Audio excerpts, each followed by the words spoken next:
suburbia is the idea that I really just want to try and share with you today. We've had the last 50 years, we've been building the suburbs with a lot of unintended consequences.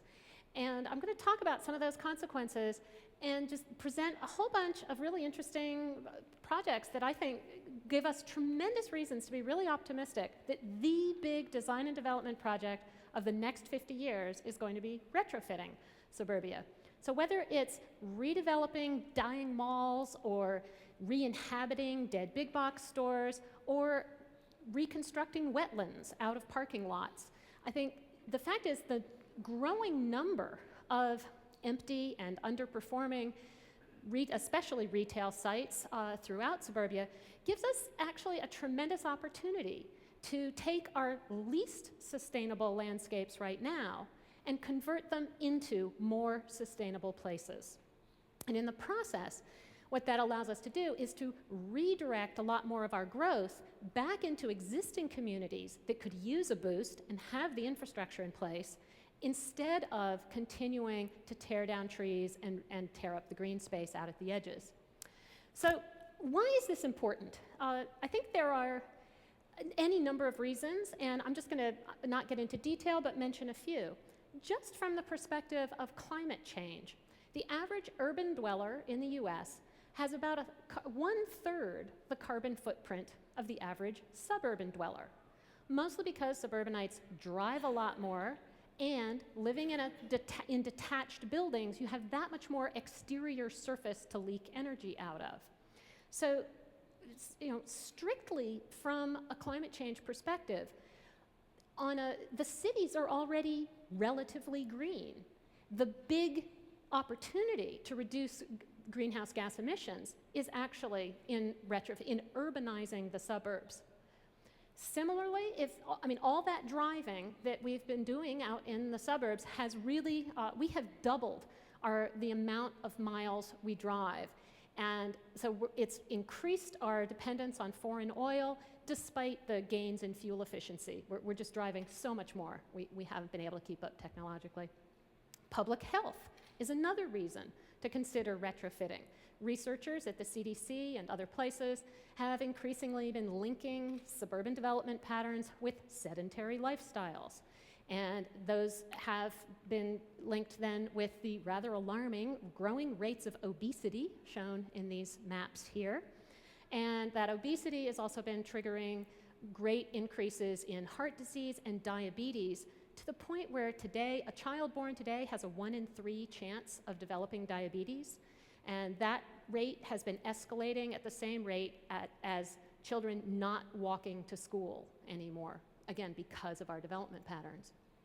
So, and then there's the affordability question. I mean, how affordable is it, to continue to live in suburbia with rising gas prices? I mean, suburban expansion to cheap land for the last 50 years, the cheap land out on the edge has helped generations of families enjoy the American dream. But increasingly, the savings promised by Drive Till You Qualify affordability, which is basically our model, those savings are wiped out when you consider the transportation costs.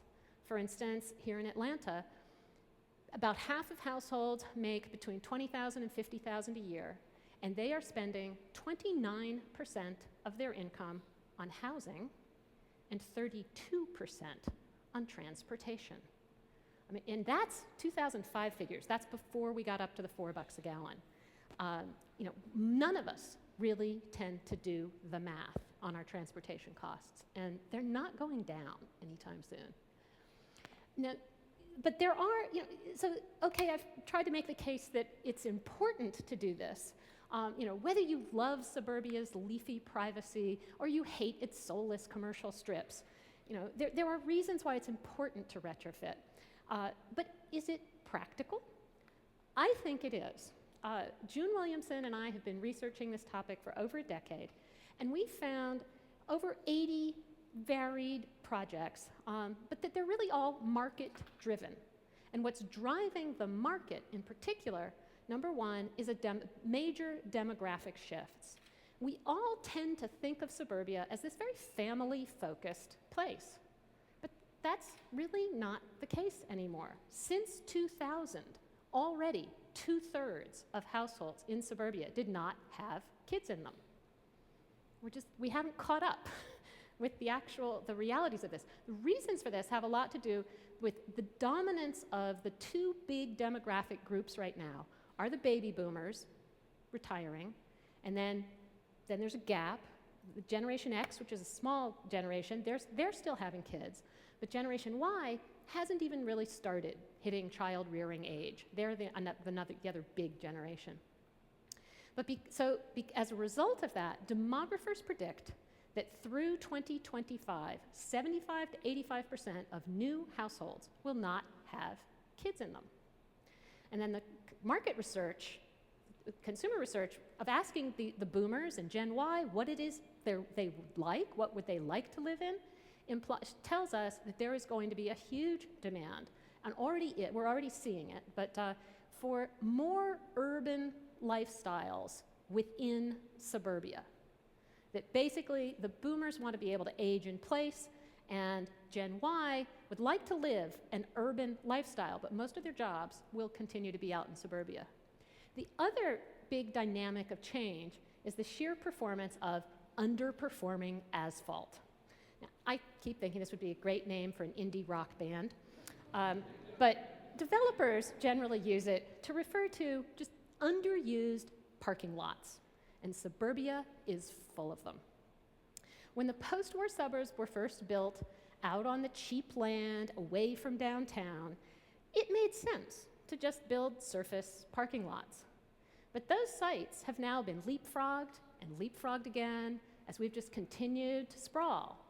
And they now have a relatively central location. It no longer just makes sense. That land is more valuable than just surface parking lots. It now makes sense to go back in, build a deck, and build up on those sites. So what do you do with a dead mall, dead office park? It turns out all sorts of things. In a slow economy like ours, reinhabitation is one of the more popular strategies. So this happens to be a dead mall in St. Louis that's been re-inhabited as art space. It's now home to artist studios, theater groups, dance troupes, and a variety of things. It's not pulling in as much tax revenue as it once was, but it's serving its community. It's keeping the lights on. It's becoming, I think, a really great institution. Other malls have been re-inhabited as nursing homes, as universities, and as all variety of office space.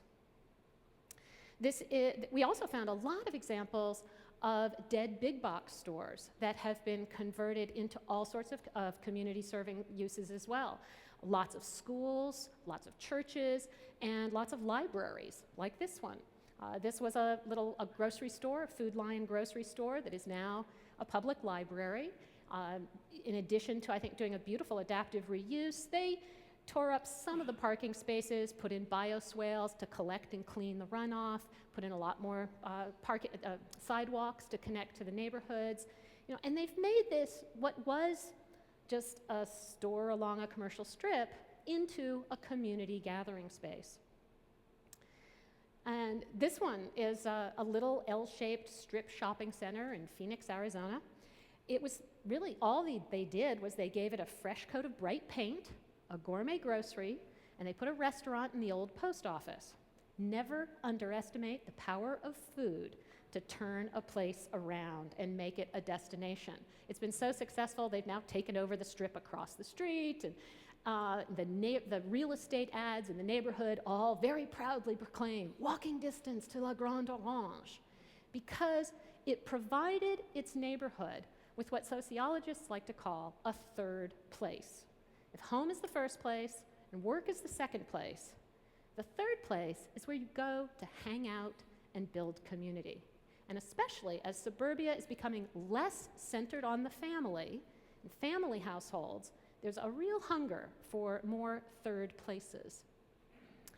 So the most dramatic retrofits are really those in the next category, the next strategy, redevelopment. Now, during the boom, there were several really dramatic redevelopment projects where the original building was scraped to the ground and then the whole site was rebuilt at significantly greater density as sort of compact, walkable urban neighborhoods. But some of them have been much more incremental. This is Mashpee Commons, the oldest retrofit that we found, and it's just incrementally over the last 20 years built urbanism on top of its parking lots. So the black and white photo shows the simple 60s strip shopping center, and then the maps above that show its gradual transformation into a compact, mixed-use New England village. And it has plans now that have been approved for it to connect to new residential neighborhoods across the arterials and over the other side. So, sometimes it's incremental, sometimes it's all at once. This is another infill project on the parking lots, this one of an office park outside of Washington, D.C. When Metro Rail expanded transit into the suburbs and opened a station nearby to this site, the owners decided to build a new parking deck and then insert on top of their surface lots a new main street, several apartments and condo buildings, while keeping the existing office buildings. So here is the site in 1940. It was just a little farm in the village of Hyattsville. By 1980, it had been subdivided into a big mall on one side and the office park on the other, and then some buffer sites for a library and a church to the far right. Today, the transit, the main street, and the new housing have all been built. Eventually, I expect that the streets will probably extend through a redevelopment of the mall. Plans have already been announced for a lot of those garden apartments above the mall to be redeveloped. I mean, transit is a big driver of retrofits. So here's what it looks like. You can sort of see the funky new condo buildings in between the office buildings, the public space, and the new Main Street.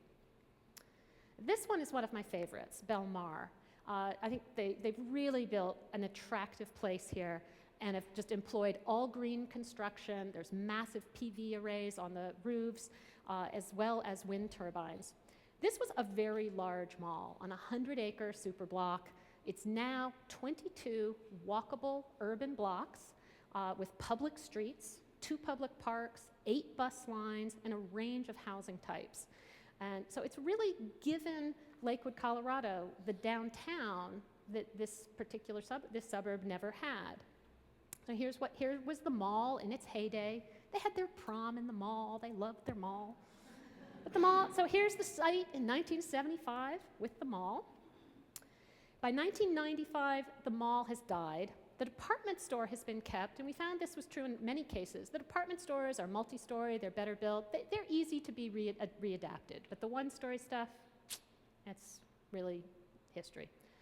So here it is at projected build-out. It has this project, I think, has great connectivity to the existing neighborhoods. It's providing 1,500 households with the option of a more urban lifestyle. And it's about 2/3 built out right now. And a couple of the things that I think, so here's what the new Main Street looks like. It's very successful, and it's helped to prompt 8 of the 13 regional malls in Denver have now or have announced plans to be retrofitted. So once the public sector and the private sector both sort of figure out what to do, it's pretty, it really has a trigger effect. But it's important to note that all of this retrofitting is not occurring just, bulldozers are coming and just plowing down the whole city. No, it's pockets of walkability on the sites of underperforming properties. And so it's giving people more choices, but it's not taking away choices.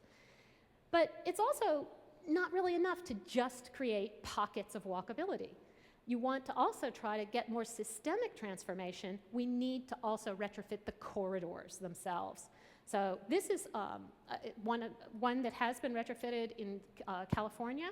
They took the commercial strip shown in the black and white images below, and they built a boulevard that has become the main street for their town. And it's transformed from being an ugly, unsafe, undesirable address to becoming a beautiful attractive, dignified, sort of good address. I mean, now we're hoping we'll start to see it. They've already built City Hall, attracted 2 hotels. I mean, I could imagine beautiful housing going up along there without tearing down another tree. So there's a lot of great things, but I'd love to see more corridors getting retrofitted. But densification is not going to work everywhere. Sometimes regreening is really, the better answer. There's a lot to learn from successful land banking programs in cities like Flint, Michigan, and there's also a burgeoning suburban farming movement, sort of Victory Gardens meets the internet, all sorts of possibilities. But perhaps one of the most important regreening aspects is the opportunity to restore the local ecology, as in this example outside of Minneapolis. When the shopping center died, the city restored the site's original wetlands, creating lakefront property, which then attracted private investment, the first private investment to this very low-income neighborhood in over 40 years. So they managed to both restore the local ecology and the local economy at the same time. This is another regreening example. It also makes sense in very strong markets. This one in Seattle is on the site of a mall parking lot adjacent to a new transit stop, and the wavy line is a path alongside a creek that has now been daylit. The creek had been culverted under the parking lot, but daylighting our creeks really improves their water quality and contributions to habitat. So I've shown you some of the first generation of retrofits. What's next? I think we have 3 challenges for the future. The first is to plan retrofitting much more systemically at the metropolitan scale. We need to be able to target which areas really should be regreened, where should we be redeveloping, and where should we be encouraging re-inhabitation. These slides just show 2 images from a larger project that looked at trying to do that for Atlanta. I led a team that was asked to imagine Atlanta 100 years from now, and we chose to try to reverse sprawl through 3 simple moves. Expensive, but simple. 1, in 100 years, transit on all major rail and road corridors. 2, in 100 years, 1,000-foot buffers on all stream corridors. It's a little extreme, but we've got a little water problem. In 100 years, subdivisions that simply end up too close to water or too far from transit won't be viable, and so we created the eco-acre transfer to transfer development rights to the transit corridors and allow the regreening of those former subdivisions for food and energy production. So the second challenge is to improve the architectural design quality of the retrofits. And I close with this image of democracy in action.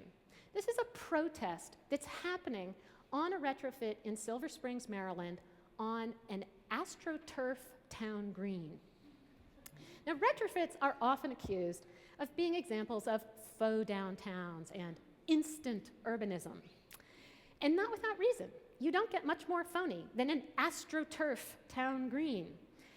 I have to say, these are very hybrid places. They are new, but trying to look old. They have urban streetscapes, but suburban parking ratios. Their populations are more diverse than typical suburbia, but they're less diverse than cities.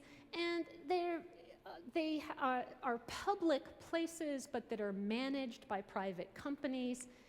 And just the surface appearances are often, like the AstroTurf here, they make me wince.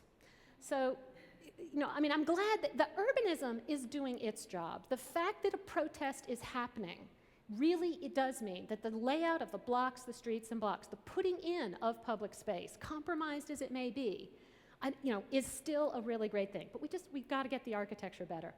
The final challenge is for all of you. I want you to join the protest and start demanding more sustainable suburban places, more sustainable places, period. But culturally, we tend to think that downtowns should be dynamic, and we expect that. But we seem to have an expectation that the suburbs should forever remain frozen in whatever adolescent form they were first given birth to. It's time to let them grow up. So I want you to all support the zoning changes, the road diets, the infrastructure improvements, and the retrofits that are coming soon to a neighborhood near you. Thank you.